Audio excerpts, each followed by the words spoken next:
Elizabeth McGuire writes the blog Peace, Love, and Guacamole. She is a writer, photographer, and a mother of 3. Her work celebrates the small moments that tell the big stories of family life. When she's not chasing kids, Liz is blogging at Peace, Love, and Guacamole or co-editing Austin's Listen to Your Mother show. Please join me in welcoming Liz as she reads on being 9.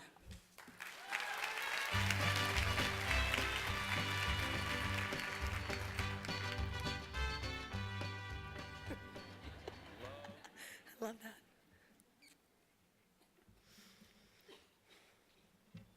Last week, my oldest child, my only daughter, turned 9.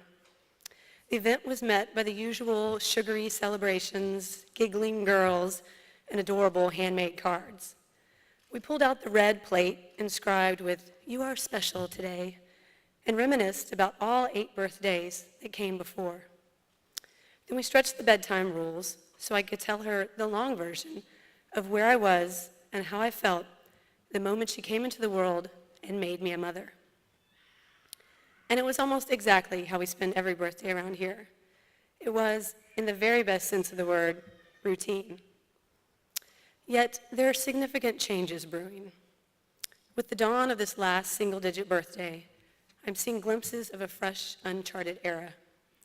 My daughter, she's growing up. She's proudly developing skills and talents to call her own. She's building trusted and loving friendships.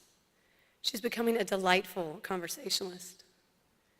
She is also mastering the eye roll, testing boundaries, and nitpicking my every statement like an overeager law student. There are moments when she makes it easy to believe she will become a teenager in only a matter of years. Though she saves her most brazen attitudes for home, my daughter is learning to speak her truths outside the nest. One day, she mentioned talk of popular girls at school, that cringe-worthy phrase that I knew would arrive eventually. But she matter-of-factly explained that she had no interest in chasing that label. She was a smart girl, she told me, and quite happy to stay that way. Last week, as 8 years turned to 9, she started embellishing her signature with amazing preceding her name. Amazing Ava. So now, anyone who reads her letters, name tags, notebooks, artwork, or scribbles will know how amazing she is. See, there it is, in writing. And I totally get it. I have been exactly there. When I was 9, I took to signing my name Elizabeth the Great. Just like my daughter, the signature adorned every piece of paper I touched. Apparently, my teachers condoned it. My mother, she encouraged it. That year, Mom pulled out her sewing machine and made me a turquoise denim jacket. Down one sleeve, in colorful iron-on letters, she put Elizabeth. Down the other, the Great. Let me tell you, I wore that jacket with gusto.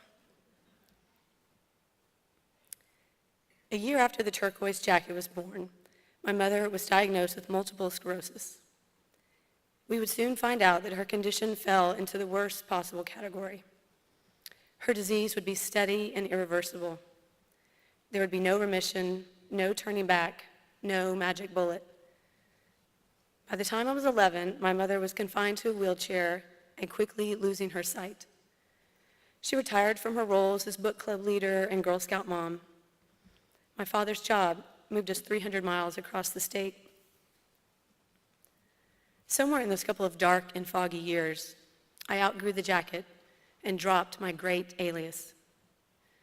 And along the same time, I shed some of my boldness.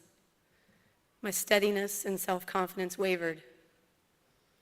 Who can say if this change was all circumstantial or if I just realized there was a world beyond my own ego? Perhaps maturity would have shined its light on my bravado regardless of my family life. I don't really know. I do know this. 30 years later, when I think about my moments of personal power, I think of being 9. I think of my mother and that jacket and my audacious nickname. I think about how I owned my story and the image of myself I wanted to create. Even amidst the rules and expectations set by loving and devoted parents, I was once a 9-year-old who felt like she could do and be anything. I'm fast approaching my 40th birthday, and even still, every time I try something new or take a leap of faith or need a jolt of self-confidence, I call upon my 9-year-old self. I wrap myself up in the memory of a girl strutting around in a turquoise denim jacket, brandishing her nickname and all the power it promises. So here are my hopes for this year. As my daughter begins her 9th year and I leave behind my 30s, I will find a symbolic jacket to share with her. I will tell her that yes, I believe she deserves her amazing nickname, but more important, that I'm glad she believes it herself. I will pray that she holds on to her rising confidence and learns to shape it into something creative and compassionate. Above all, I will hope that no matter how her life changes, that the jacket I give will fit her long after 9.